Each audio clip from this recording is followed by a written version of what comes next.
Tim, we've never met before, but I kind of feel like you're among friends here. We feel like we know you. Yeah, it's the way in which I was going to say we have a new friend at the table, but he feels like an old friend. Yeah.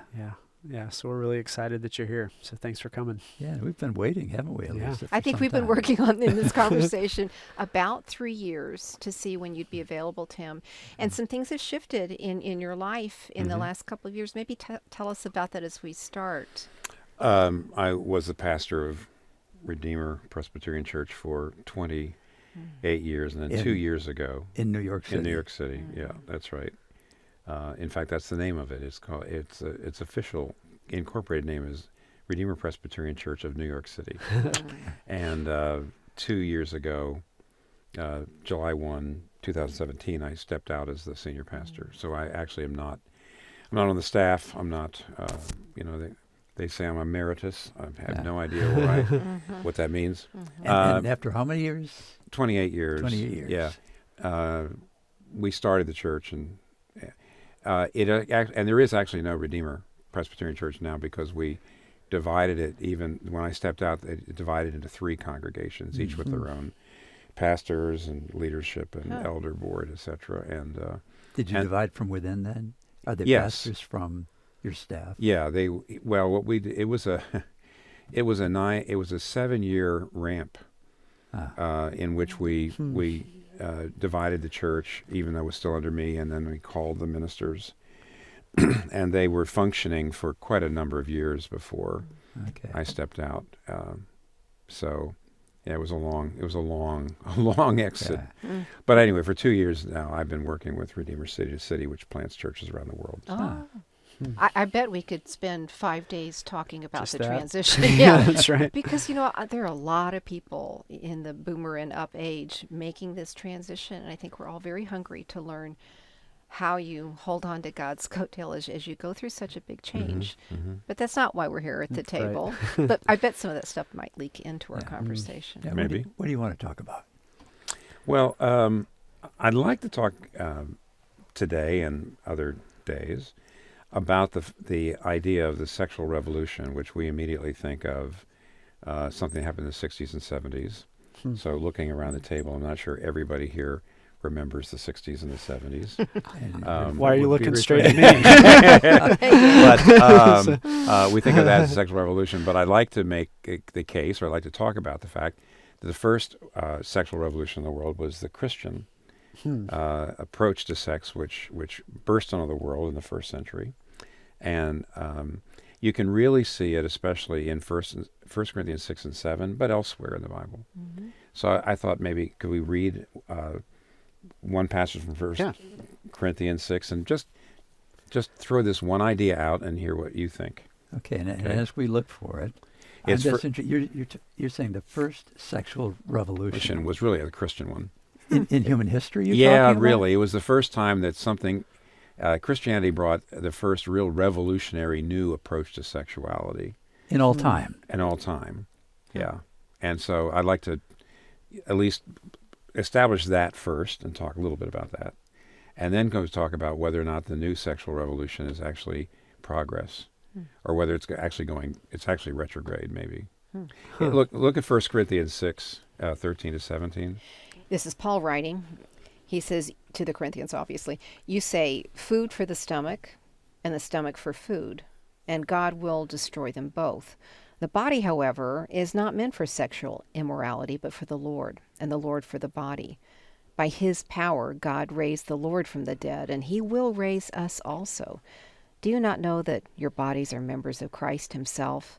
Shall I then take the members of Christ and unite them with a prostitute? Never. Do you not know that he who unites himself with a prostitute is one with her in body? For it said, the two will become one flesh. But whoever is united with the Lord is one with him in spirit. Okay, now there's a lot there. Yeah. Well, I'd just like you to think about answering this question. Considering Paul speaking into the Greco-Roman world, just think of whatever else you know about that world. How is what he's saying here seem revolutionary? I mean, what about what he's saying here is directly, directly contradicting and sort of overthrowing the ordinary way people thought about sex. Would this be a time where even just the reference to prostitutes, that prostitution and the worship of certain gods was one and the same, that would happen in worship? Yeah, well, I don't know if it was in worship, but I do know you're right about saying the reason he's saying to people, if you're a Christian, you don't use prostitutes. That was actually revolutionary, because here's one thing I do know is that in that world, if you're a wife, you had to have sex with your husband only. That's it. But if you were a husband, before and after marriage, it was expected that men had sex whenever they wanted to. It was just understood. Socially acceptable. Yeah, totally acceptable, whether you're married or not.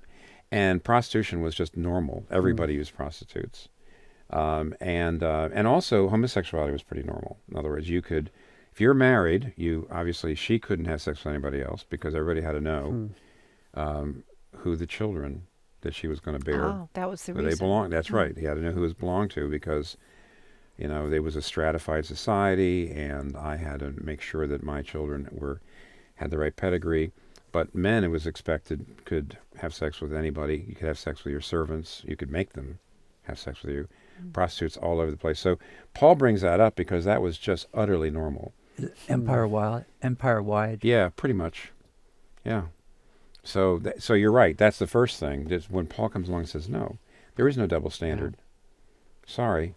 Not only the wives have to be faithful to the husbands have to be faithful to the wives. Yeah. And that was just crazy. I'm trying to imagine how men would have heard this and how women would have heard this in listening to I'm this. so glad that the woman in the room immediately, what do you think? Thank you, teacher. Okay. If this is the standard, that she is chaste and he has been given a lot of freedom, I Right. would think there'd be great relief. There also might be great pressure. Yes, there was, but you're totally right. I mean, the fact is that women loved the first sexual revolution. It's very, very clear. Women were just astounded at it. How do we know that? Oh, well, read Rodney Stark's book, The Rise of Christianity. Any of the historians of that time will tell you. I mean, it was astoundingly, in many ways it was just liberating for women. But actually there's another part of this text that tells you where he's going after the attitude of the time. Can you see it? Let's see. Well, I know the part that jumped out to me is when we got to the end in verse 17, and he's making this contrast between being united in a way with a prostitute, and is instead saying that we're to be united with God, Because he's making the a Lord. reference back to Genesis, isn't he? Yeah. Yeah. No, you know what? Look, you're absolutely right again. There's actually, you're a really great, by the way, this is a really great Bible class. You guys. I need to keep this going. No, you're right. Daniel, you're exactly right. What he's actually saying is the way the Lord, this is the revolution. The way the Lord united with you has to be the paradigm or the pattern with which men and women unite. In other words, the point is your relationship with God is an exclusive one. You give yourself wholly to him. He gives himself wholly to you. In Jesus Christ, you say, well, how does God give himself to us? This thing called the incarnation, the atonement. I mean, the Son of God, in Jesus Christ, God lost his immortality, came down here, became subject to death, goes to the cross. In other words, he gave himself for us. That's the heart of the gospel. He gave himself completely for us, and then to know him, we give ourselves completely to him. That's a permanent, mutual, absolutely exclusive relationship. And what Paul is saying is that's the only way sex should be used. It should be used exactly the way our sexuality has to be based on the pattern of God's saving love. And that pattern is not like, well, if you have a relationship with God, you can have a relationship with other gods. Go ahead. You can serve God, and you can serve your career, and you can serve this, and you can serve that. No, God is your only Lord, and And of course, he has given himself for you, and therefore sex is only between a man and woman exclusively in marriage. You don't have sex with anybody else outside. Yeah, That was just totally wild. Tim, if somebody says, "Wait a minute, Mm-hmm. you're speaking in ideals," I mean, first of all, who among us can say that we have given ourselves totally and completely and without reservation to our God, to our Savior? Right. It seems like all of life is a struggle, and all the time we're somewhere falling short. Yeah, that doesn't mean, look, when my wife and I gave ourselves to each other, we said, "You're first in my life, honey." And I got to tell you, we spent the last 45 or 47, 8 years basically falling short of that. We're constantly falling short of it. We're calling each other up. But it doesn't mean we say, "Oh, then I guess since we're not perfect, we might as well just go ahead and, I might as well just Give be ourselves to unfit." somebody else. Yeah, no. Yeah. And of course, don't forget, I do think that when I say you're first in my life, it's not just that you can literally commit adultery. It's not just that I could literally commit adultery with another woman, but I could commit spiritual adultery of sorts with both God and my wife if I live more for my ministry and my career than for her. Mm-hmm. If I put fame and fortune ahead of my wife, which plenty of people do, especially where I come from in New York. I mean, people sacrifice their families in order to get successful, and then next thing you know, they're on their third and their fourth wives and all that. In fact, somebody actually said New York is the biggest pagan society in the world because it still practices child sacrifice. That virtually everybody in the financial world is practicing child sacrifice right now.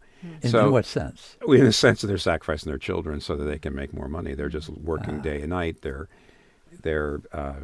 just saying my career and my money is more important. So of course we're not going to be perfect, but basically, nevertheless, the ideal is still the thing that we're shooting for, which is I get married.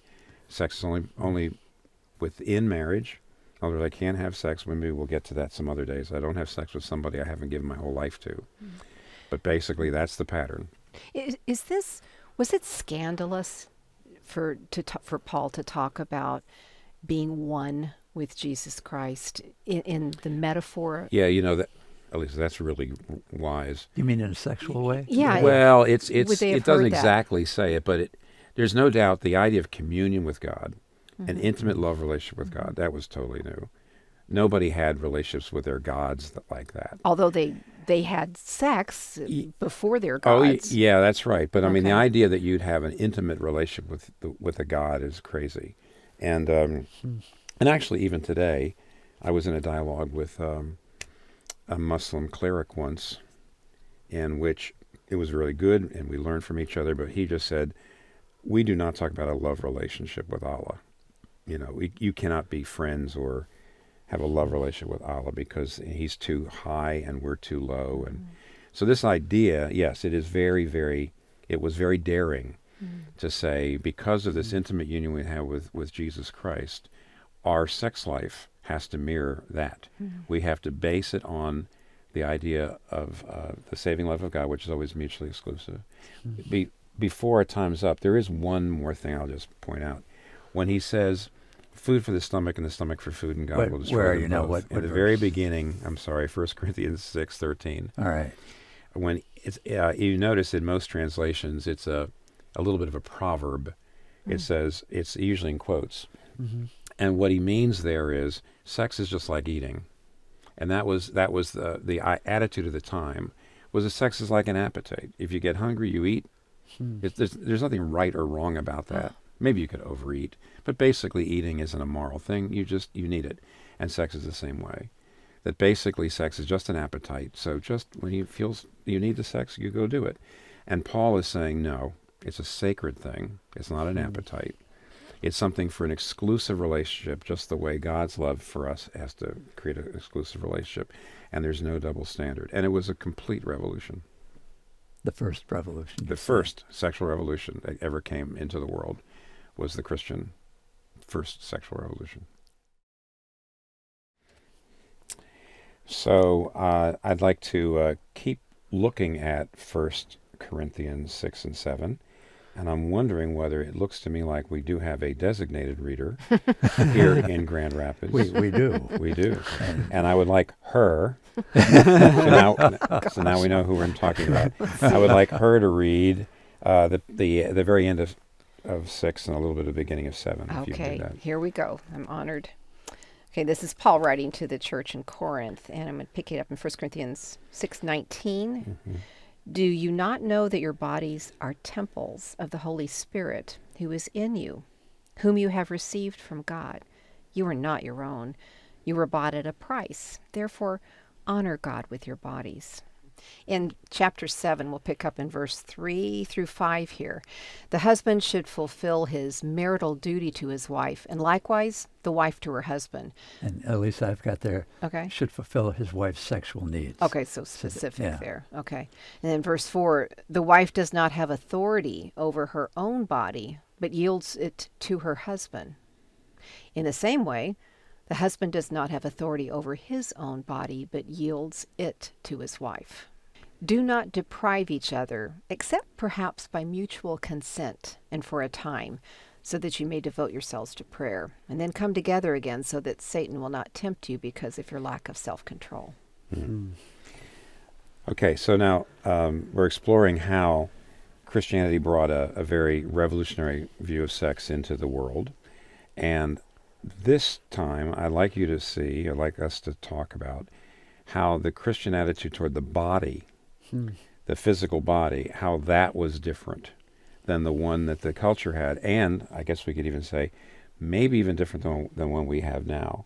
So is there anything in there that we just read that might be something that you would say, well, that probably was pretty different?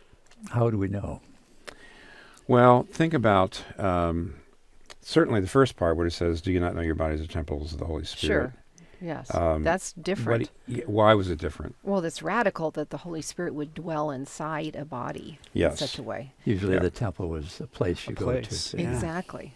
Physical. And Yeah. the priest only went once a year and et cetera, right, into the... Yeah. Exactly. In other words, the temple was a holy place. I mean, whatever the temple was, you went to the temple because the God was there, but it wasn't out somewhere else. And so the idea that the body would be a place where God's Spirit dwelled, it does not fit in with the Greek and Roman idea at all. Yeah, my body, your body. Yeah. And this passage kind of reinforces what we talked about in our last conversation, because it ends with, for you were bought with a price, therefore glorify God in your body. And so you have that idea of that we don't belong to ourselves, we belong to Christ. So you have the temple idea mixed with this idea of what we talked about last time, of this unique union only with God. Right. Because of what he did And for us. bought with a price is also, these phrases are kind of, they go kind of crazy in your head and echo. Doesn't it kind of smack of slavery? They're being bought with a price. That's radical too. Yeah, but what matters though is that if you belong to God, then what you do with your body matters. Yeah. I guess I think we even today have a sense of this, that the Greeks and the Romans, for example, you've heard of a platonic relationship. Right. Okay. Well, the platonic relationship means what? In your mind. It's In your mind, but not. apart from sex. Right. Why? Because it's Plato. Why? Because the Greeks actually did have this idea that the mind and the spirit were good and the body was not. Yeah. So that the body was sort of less important. And besides that, the body eventually dies and is destroyed, and the soul goes on. And that was the Greek idea that, the body's not that important. The idea was that the body was a kind of a discardable container for the real you, which is the soul. So what you did with your body didn't matter, including sex. You could kind of do a lot of things with your matter body. to who? I mean, It I have didn't the matter to sense God. It didn't matter, or to the gods. They didn't care Okay. about the body. They only cared about the spirit. because the people were indulging themselves. They were loving it. Right, but that's right. But see, the gods didn't care about what you did with the body. What they cared about is what you did with your soul. But this God, the true God, our God, Yeah. does care about what you're going to do with your body.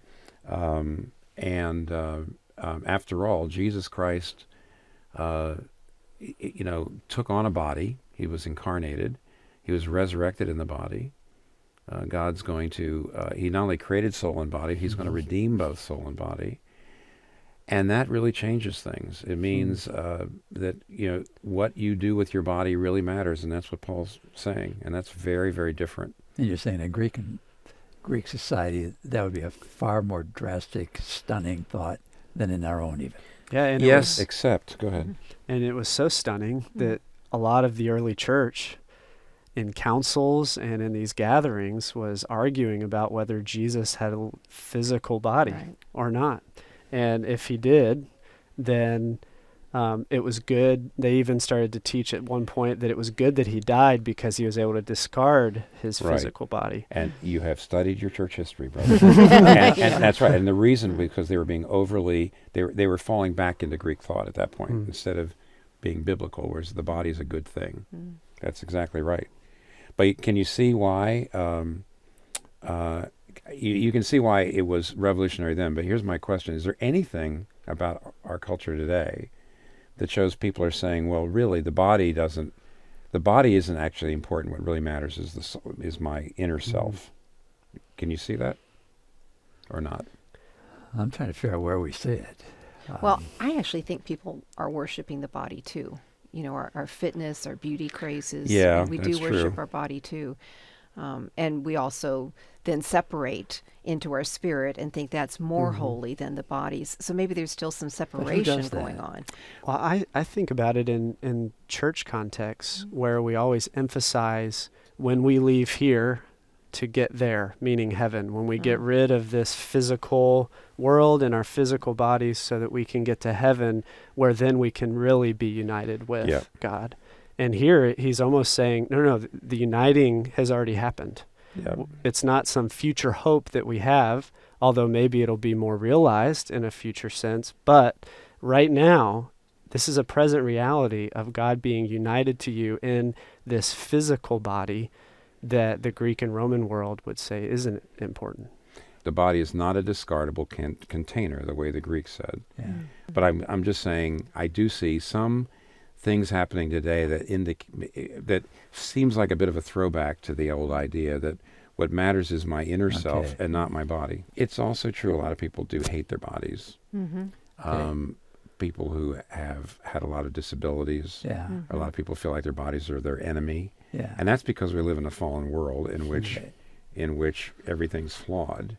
And yet I as a pastor, I've been trying to say to folks who really don't like their bodies and almost say, I can't wait to be rid of my body, said, the salvation is that you get a new body, not that you get rid of your body. Yeah. And therefore, the body is a good thing. It's a radical thing, and I keep using that word because I think it's true, that the God of the universe would choose to dwell in us Yes. rather than in a temple, but in us. And just personally, when I age, when I go through various seasons with my body, that thought is so humbling.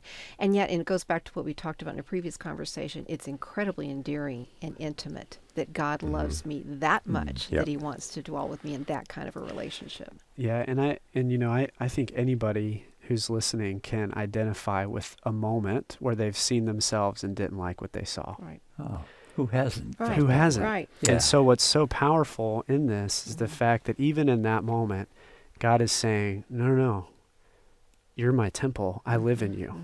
I chose you as how I want to be represented. And so even in those moments of looking at ourselves and not liking what we see, there's an essence in which God is saying, I do like what I see. He is affirming your body. Yeah. And he's affirming you. By the way, you think there's anything revolutionary, and especially in that day and time, for Paul to say, the wife does not have authority over her own body, but yields it to her husband. But in the same way, the husband Ding, does ding, not ding. have authority over his own body, but yields it to his wife. That's the shocker, isn't it? Yeah. It is a shocker because it's actually saying sex is consensual. And that actually the husband doesn't own the wife's body any more than the wife owns the husband's body. In other words, it's mutual. And the idea that sex is consensual is a Christian idea. When Theodosius, Roman emperor, 428, I think, or something like that, made a law that said no woman should be forced to have sex against her will. That was a new idea in the world. It came from Christianity. It was absolutely crazy, and it's still with us. But most people today who actually do say sex has to be consensual between consenting adults don't realize that's a Christian idea. Powerful. And it came from the idea, by the way, that the body is the Lord's. And nobody has the right. You can mutually give your body to each other, but the body is the Lord's. And no man can own a woman's body, and no woman can own a man's body, except by mutual consent in a marriage. And that was a part of The Christian sexual revolution. So let's read Genesis 2:24. Who'd like to do that? Pick me. Okay. That person way over in the corner waving her hand. The shy one. Yeah. The shy one. Okay, here we go. That is why, this is right after God has created Eve from Adam. That is why a man leaves his father and mother and is united to his wife, and they become one flesh. So, this verse is, it's only one verse in Genesis, except, of course, Jesus pulls it out in the New Testament, so it's maybe the verse when it comes to talking about marriage. So here's a question. Let me pose this question to you. Over the years, I have talked to plenty of young couples. In fact, the church we started in 1989 was at one point about 90% single. At one point, we actually had almost 1,000 people coming, and there were only 5 children in the whole church. It was we had 3, and this one other couple had 2. And that so was no it. Trouble for babysitting there. You guys No, we didn't have any lots problem of with that. babies. An awful lot of those couples said, I don't know why I have to get married because marriage is just a piece of paper. We love each other. We're committed to each other. Marriage is just a piece of paper. Yeah. And, really, when you talk about Jesus picking up later on, that was within a context of divorce, wasn't it? Where divorce had become a huge issue. Yeah. So I guess friends, what would you say? Come on, help me. I'm a pastor.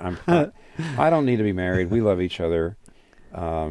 Actually, my book, Meaning of Marriage, when Justin Bieber, I don't know if you knew this, ever saw this, Justin Bieber was caught reading my book, Meaning of Marriage. And if suddenly all these non-Christian fan places and websites and all that were suddenly saying, what is this? And I actually heard a podcast by a couple of pretty secular, Brooklyn denizen type young women who read the book, and then they decided to report on it, believe it or not. And one of the key things that they were very upset about was this idea that you need to be married. I remember this one woman said, it was a young woman, she said, I have a boyfriend and we live together and we are never going to be married. We just don't believe in it. And then she said, but there were still good things in the book, which I thought was very. But why is what would you say to her? Well, first of all, I think I understand a little bit of why there are so many people who just feel that I don't want to go through that again. I saw my mom and dad go through that. I know that incredible pain. I watched my mom. I watched my dad. I watched what it did to our family. And then they begin to see that this isn't not just their family. This is happening all over the place. In fact, for a while, it seemed like most people, it was getting close to 50%, wasn't it? Yeah. Depends on how you figure your math. But there's a part of me that says, good night, I get it. These people we have a generation and generations born into a world where marriage is probably one of the most violent, painful places you could be. And so I feel like we have to get it. We got to admit, okay, wait a minute. Mark, you're very understanding. Yes, he is. And I do think you're right that the first shoe that drops has to be, I understand why you'd be so reluctant. Yeah. But then they want to go all the way and say, that marriage is just a piece of paper and it therefore kind of worthless and useless. And I don't think we want to, after we've been understanding, is there any way we can come back and say, it's more than that? Give me one more sentence. If it's more than that, I don't think we can say it in a word. True. They got to see it somewhere. I got Yes, you. I got you. At this table we have very long-term marriages, really 4 very long-term marriages, especially according to our ages. I've been married 40 years and around the table 50 and nearly 50. And Daniel, at your young age, have been married 12 years. Yeah. Okay. Yeah, of course, I got shoes that are older than Yeah. Daniel. But that's a lot. So in saying what I said, please understand. Yeah. I get it. Yeah. I get that marriage is hard, for one thing. And I've seen people broken over and over again. True. So But yeah, I would not be someone who would say you're right. It's just a piece of paper. Well, then how would you make a case then? I mean, if you're trying to encourage people, though, to be married, what would you say? How would you say, well, it doesn't have to just be a piece of paper? Well, I mean, how would you argue why marriage could be good for love? I think I would talk about the promise and the commitment that comes with a sacred moment of saying that this relationship is different from other relationships that I've had in the past. Okay. It's a moment where I'm committing to her, she's committing to me, but then the real hard work starts. Yeah. And to your point, Mart, it is, I mean, I think one of the reasons I have a high value of marriage is because I saw a mom and dad that went before me that didn't get divorced and had a high value of marriage. And then I've been surrounded by mentors that have these long-term marriages where I see there's something different there than relationships that don't have that. So what is that thing? And it's often this self-sacrificial core commitment that they have that shows that there is a better way. And I want to experience that with my wife. Yeah, that there's more than a promise of love. To whatever extent we learn to love, then we begin to discover why this thing is of so much great. Not only for ourselves, but for our children, for our friends. What if the comeback is, are you trying to say that making a legal commitment is somehow more loving or enhances love? How does it do that? I mean, that's I think the pushback is saying, I'm just as loving as committed to my boyfriend, that's what she was saying, as somebody who's gotten married. Is there any... Do you think that's possible?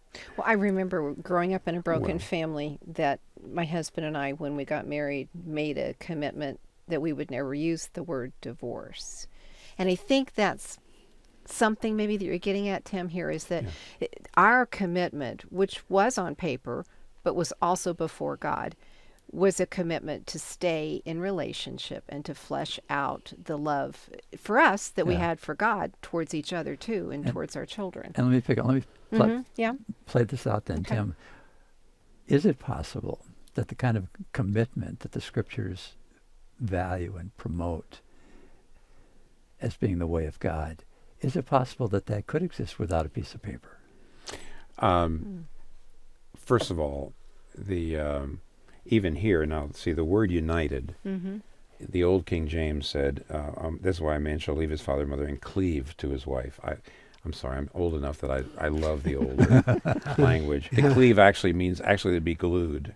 And by the way, the word there, united, the Hebrew word is a word that in Deuteronomy is translated make a legal binding covenant. Now, I think to answer Mark's question, on the one hand, I don't think the Bible is for all peoples, all places, all times. And so legality, I'm sure, meant something different. And I suppose that there are certainly places where jumping over a broom handle was all it took. You didn't have to sign anything. You didn't. But I guess the answer, your older question, or a few minutes ago, you said, would it be possible for a person to be as committed to someone without a marriage contract as with a marriage contract? The answer is yes and no, because if you're that committed, you're permanently committed. You're saying, I'm never leaving you ever, under any circumstances, unconditionally, I'm committed to you. Then I don't know why you're not married. Actually, I mean, why wouldn't you get married? That's my big question to her. For example, if I knew her, I would say, if you are as committed to your boyfriend as a woman is committed to her husband legally and who's married already, why wouldn't you get married? And actually, when I have asked that question, most people do say, because people change and I want to be able to get out if I want to get out. And I said, at that point, then what you're really saying is, and here's where I'm being a little bit convicting, I hope, is actually I don't love him enough to marry him. And to provide the legal security. That's right. Because when you marry, what you're really saying is, I'm not promising to feel loving toward you. I'm promised to love you. I'm promising to be loving regardless of how I feel. And I think when that happens, when you're willing to say that, then there's twofold. On the one hand, it's actually an evidence of that kind of love. So my marriage, the covenant, is a kind of it's a test of my love. It's a little bit like Ulysses, supposedly, when he was on his boat, he heard about that he was going to go by the island of the Sirens. And the Sirens were these women who evidently he had heard that when they sing, and when you hear the song, you're going to go mad, and you're going to drive your boat toward the island, and you will crash on the shoals and all that sort of thing. So what he did was he tied himself to the mast, and he put wax in the ears of his sailors, and he said, "Now I'm going to go crazy temporarily when you get near the island, and I'm going to yell at you, I'm going to scream, and I'm going to say, 'Cut me loose and let me go,' and you just ignore me." Because he wanted to experience this. He said he knew he was going to experience it. He knew he was going to experience it. I don't know. It's a legend. Because he didn't put wax but in he his knew own he ears. was going to experience it. Okay. But he also said, I also know I'm going to go crazy, and you've got to ignore it. In a sense, when you make a marriage covenant, you're tying yourself to the mast. Now here's and you're saying, I may have periods in which I really want out of here, but I don't want you. I want to stick with it so that when I come back to my senses, I'm still in a marriage. Okay, so is it just a matter of morality then? Is that what we're doing? No. It's a test of love, and then it's a means of love. Frankly, it's a little bit like the Lord's Supper, because in the Lord's Supper, what I'm doing is I'm remembering everything that Jesus has done for me, and I'm renewing my commitment to Him. And in a way, a marriage is a covenant in which I originally make that commitment, but then as time goes on, I have to renew it. Okay, but the oath actually helps me renew it because I've made the promise. But if somebody says, I don't want to make the promise, I can't do it, I know myself. Well, then you maybe don't love the person enough to get married, and you shouldn't. I mean, maybe I'm playing hardball here, but I do think it's a fair test. I think a covenant is both is a test of whether you love the person enough, and then after you actually do get married, it becomes a way of strengthening the love. So what I try to say is, even if you're scared, make the commitment, because then after that, the commitment will actually strengthen your love. Yeah. It starts as a test of love, and then it becomes a promise. Yeah. I think one thing that's missing in our conversation, though, is what happens right before this. And that is the fact that you have God creating. And He's creating man in His image. And as the Bible unfolds, we learn that the image of God is this relational unity between these three persons, Father, Son, and Holy Spirit. And there's this love that they share and this relationship that they share. And God decides to make man to represent this image in the world. And so He creates a man and a woman, and then He brings them together. And it's by His Spirit. By His Spirit that they can even commit this, hey, even in our what will be brokenness, which it's not broken yet, but that comes. And pray for the love that it takes. Yes. To keep that commitment in the hard times. Because love really isn't even mentioned here. Yeah. Daniel's quite right in saying that the context here is the triune God has made us in His image, and that when we are uniting, in some ways we're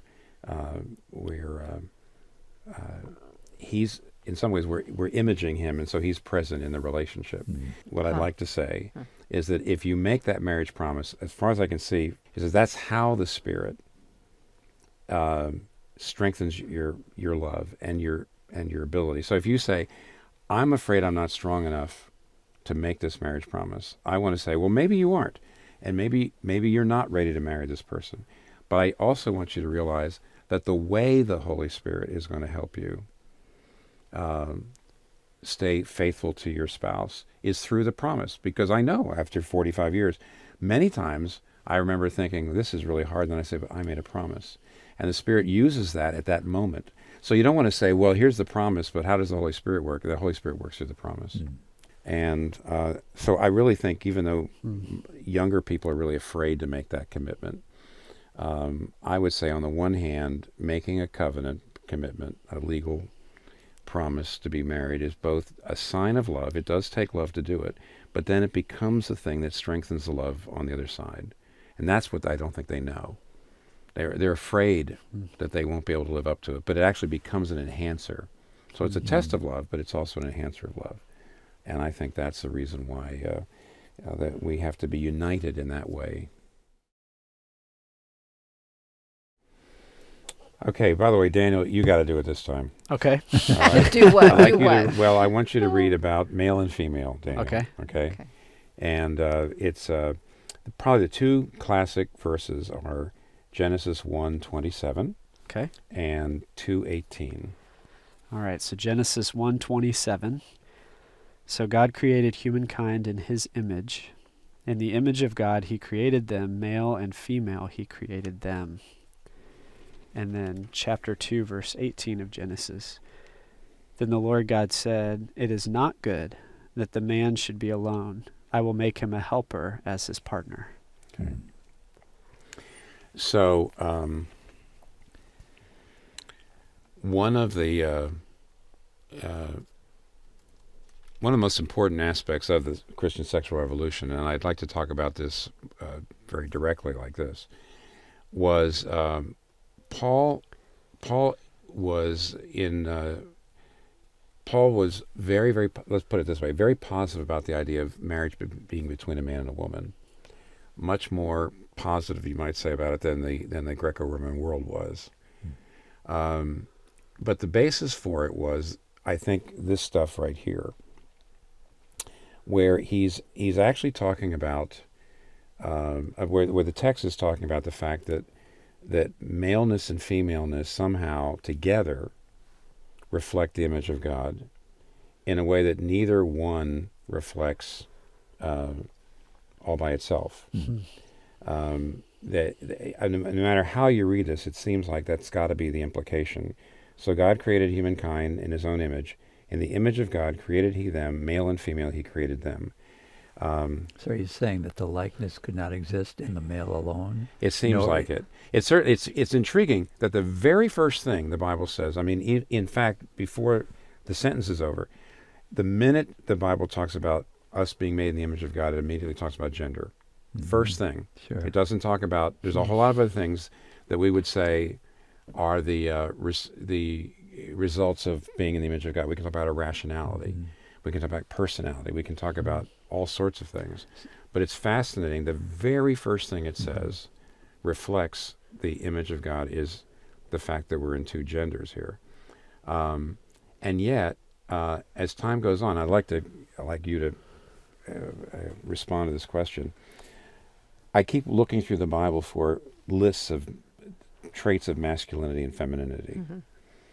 You know, it's obviously extremely clear that you need both maleness and femaleness to reflect the image of God. So, okay, shouldn't there be a list?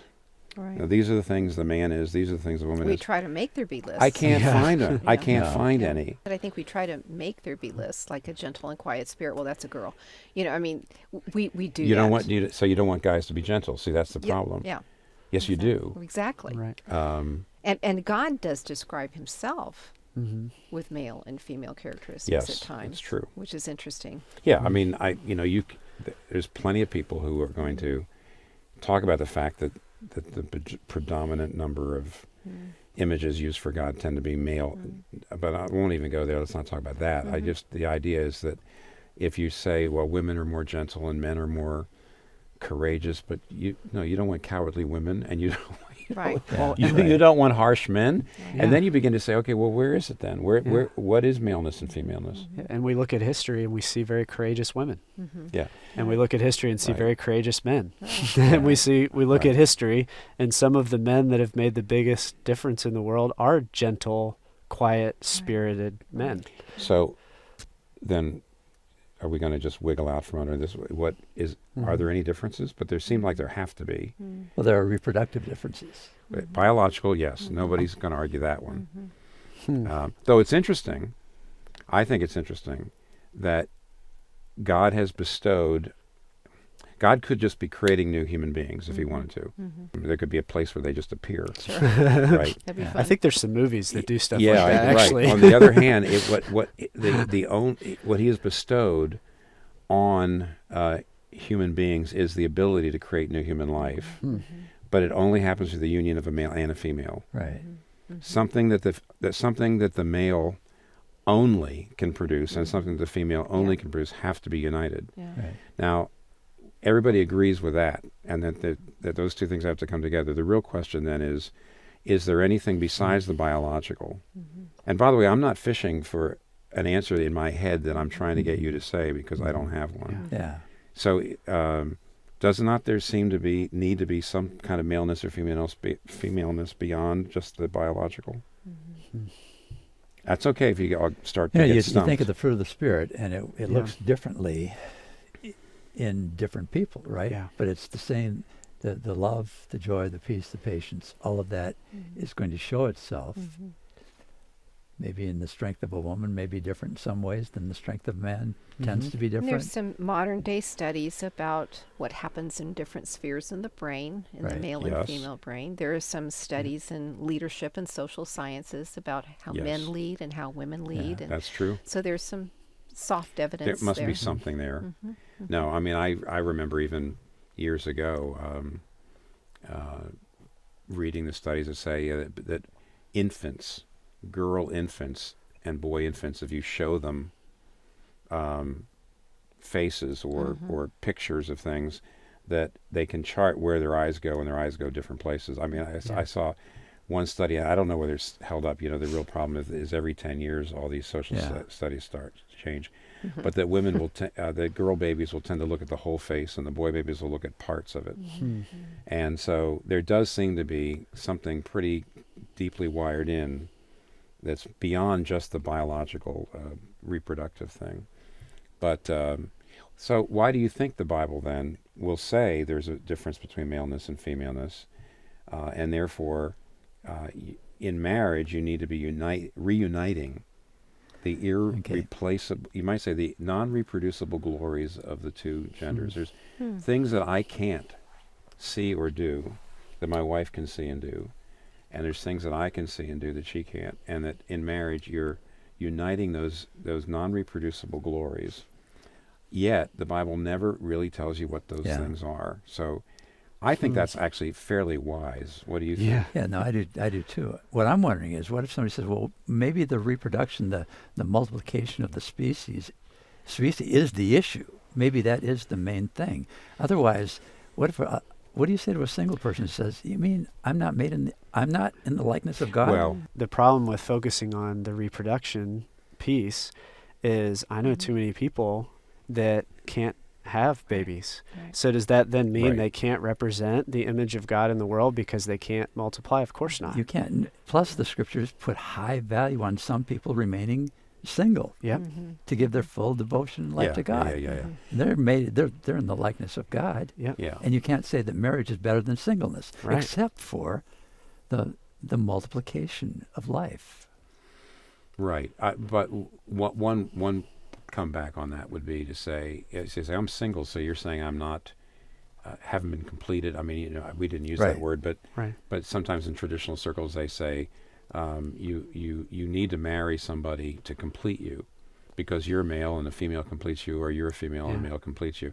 And then it does sound like all single people are incomplete. But what I would say is, imagine a church with nothing but men in it or nothing but women in it. Not very good. No. Imagine most things, like an entire city or almost any community that's all male or female would be really weak. Right. And if you're in any community with both men and women and they're functioning well, actually you are mingling the glories. You're mingling the unique glories of each gender anyway. Obviously, in a marriage, it's the closest possible, but not everybody's called to it. The great thing about Christianity, it was the first, and maybe still, the one religion that its founder was unmarried, Jesus. I don't think that's true. It's not true of Muhammad or Buddha or any of the other founders. And of course, its leading proponent, St. Paul, was also single. What do you make of that? Well, I do think what it means is the ultimate family is not the human. It's God's family.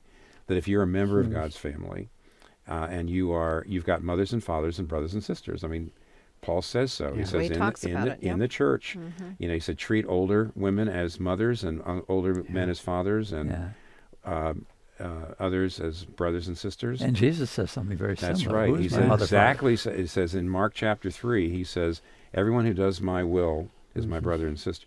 So it's saying the ultimate family is God's family, and actually, my human family, I've got a wife and children, and they have wives and children, is really just a kind of subset of God's family. So if you're single, you're in the family.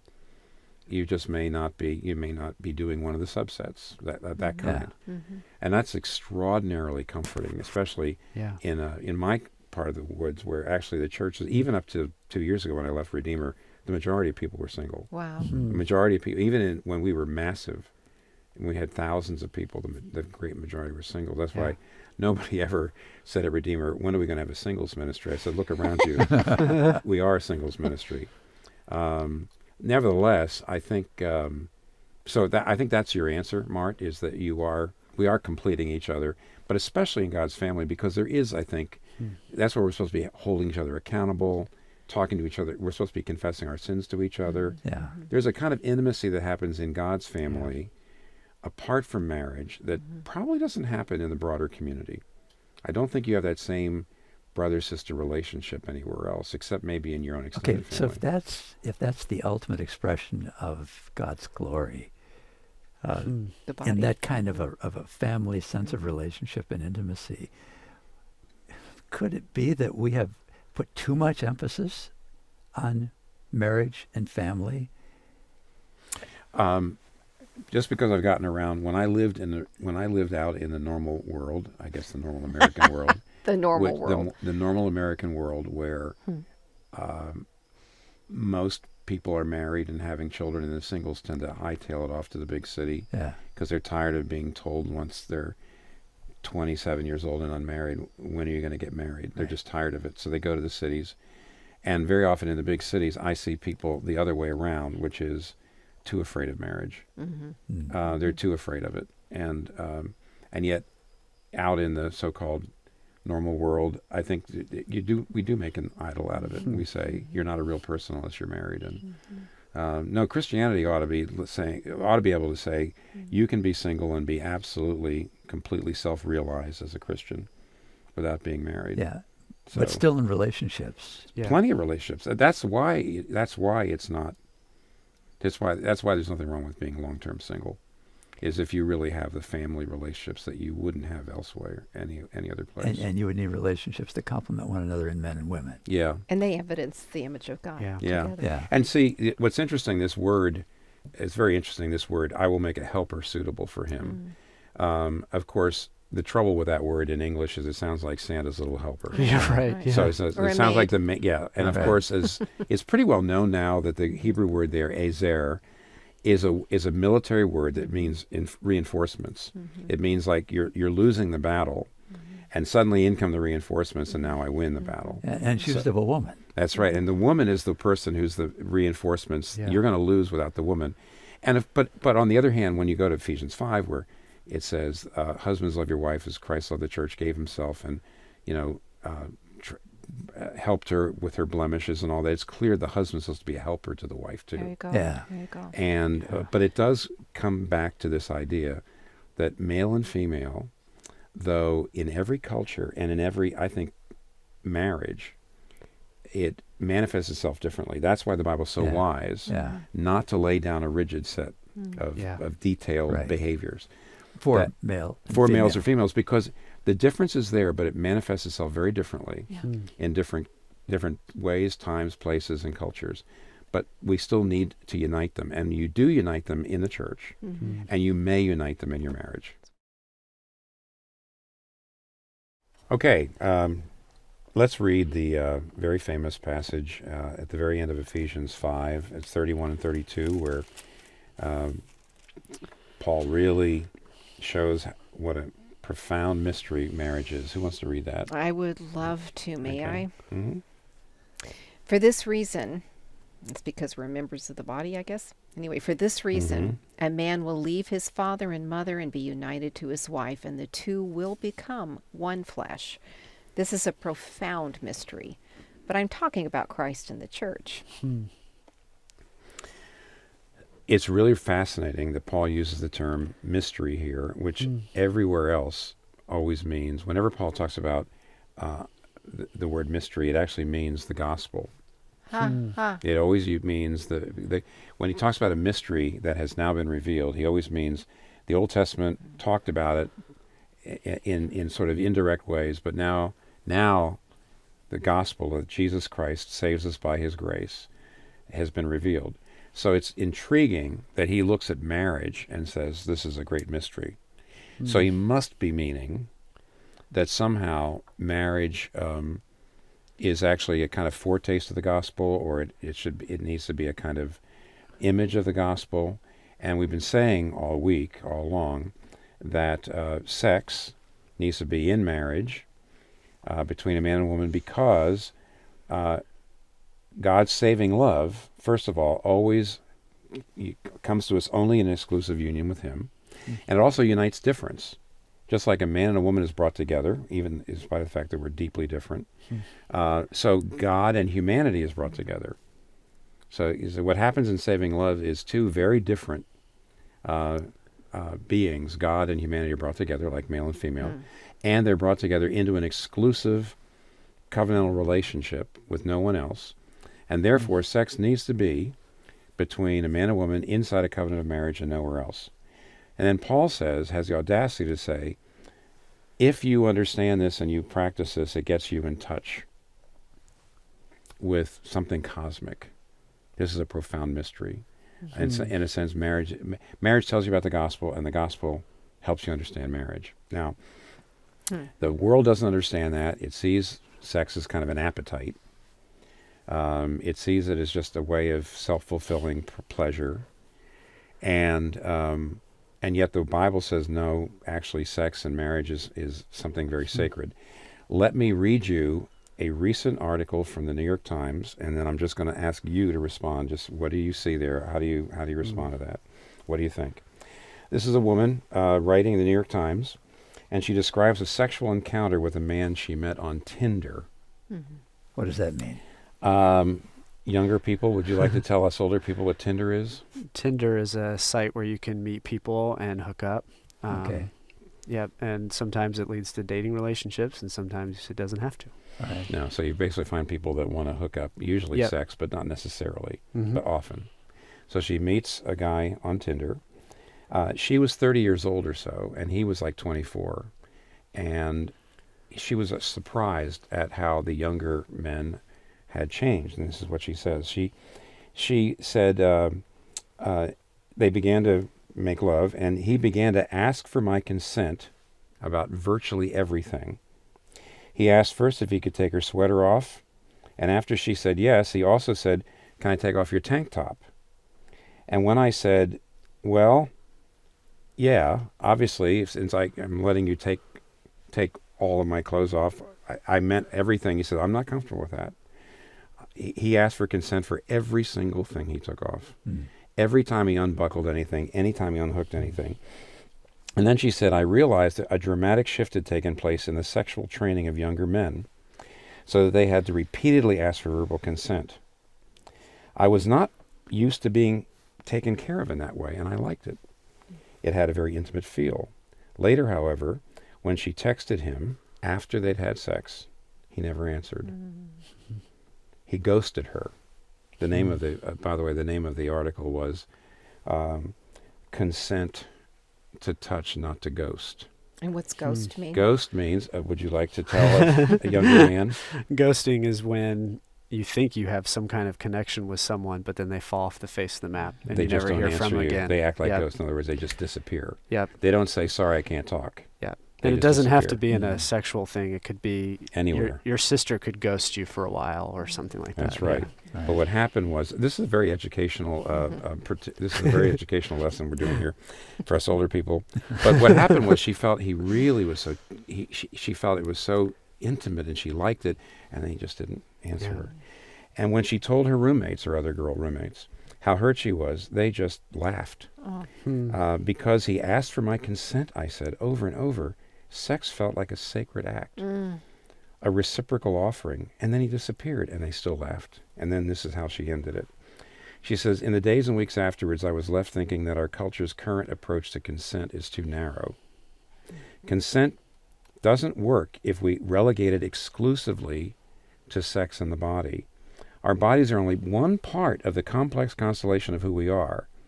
To base our culture of consent on the body alone is to expect that caretaking involves only the physical.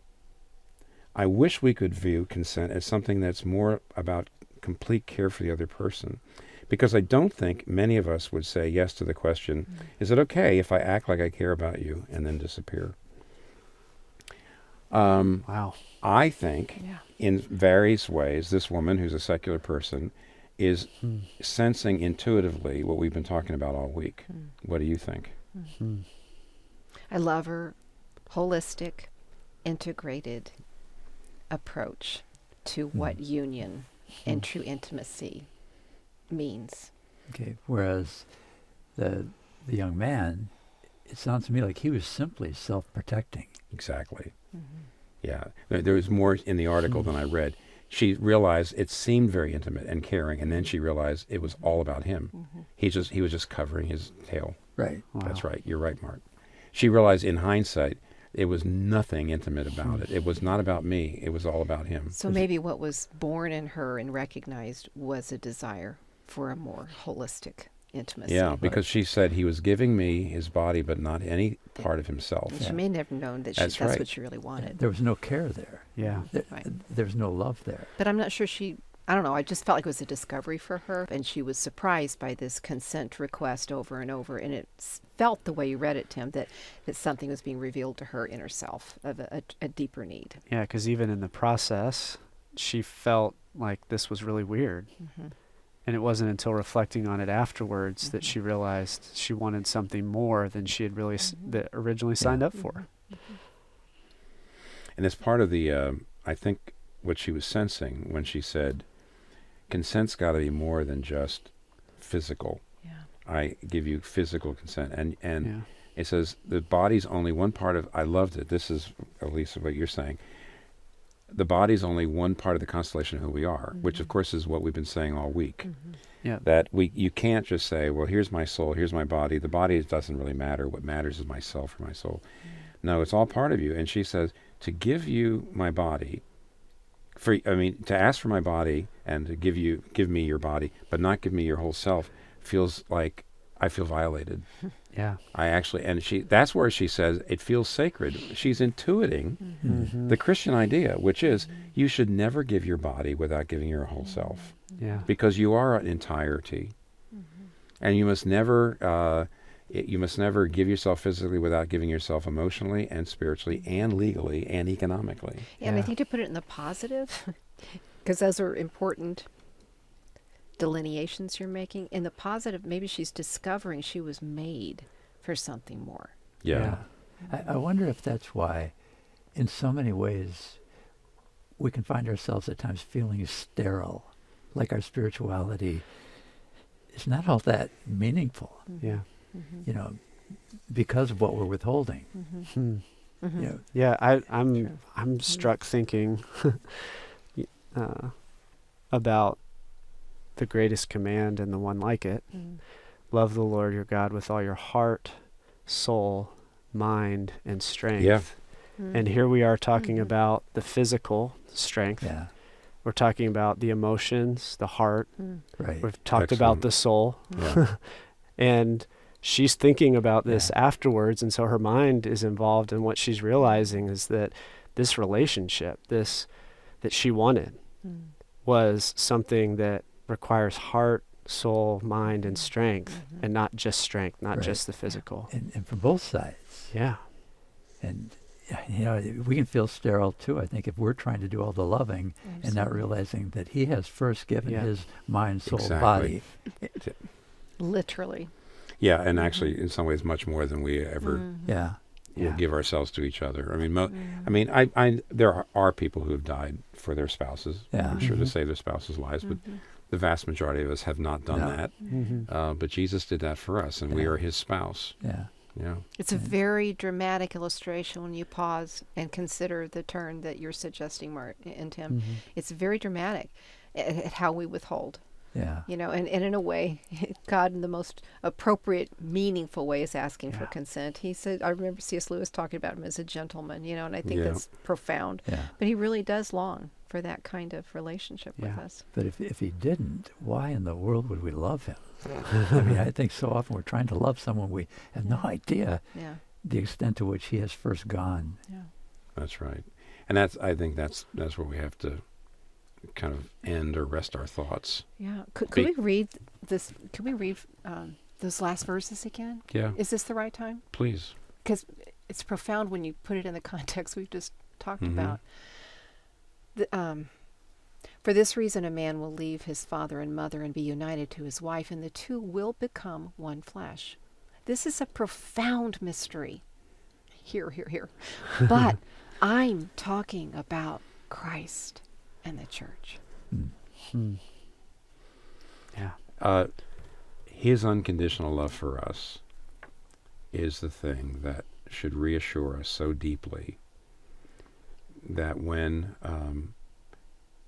I feel like my own love is running dry because my wife isn't being what she ought to be, for example, or maybe I'm not being what I ought to be, and therefore I feel guilty about it, I have to fall back on Christ's love, and then it enables me to love my wife.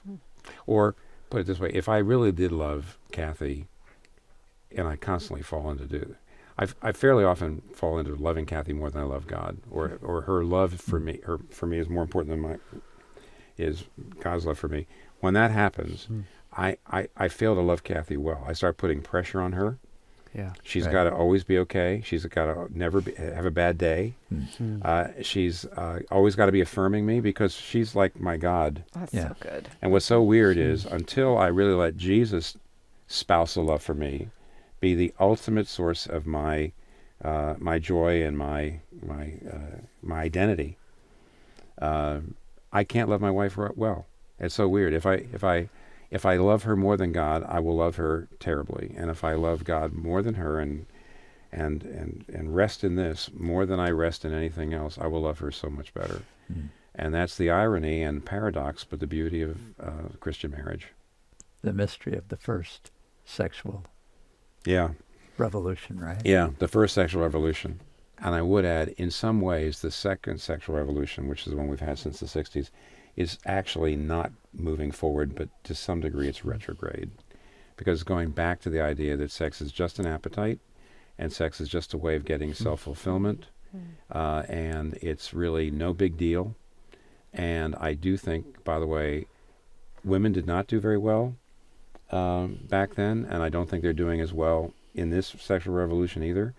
And I don't think Christians ought to be embarrassed about holding on to a view of sex which is so lofty. There's a sense in which the Christian sexual ethic is kind of restrictive. You know, no sex out there, no, inside marriage. But the vision of sex is so much more lofty because it's basically the image. Sex is supposed to be a signpost and a foretaste of our communion with God and the saving love of God. And so the high vision is something that Christians should not retreat from and not be told, oh, you're out of step and you are, you've got to have to get with the program. You're going to have to change your views of sex ethics to get with the program. Christians were out of step in the Roman Empire, and we really changed history, and we're out of step today, but there's no reason to go back.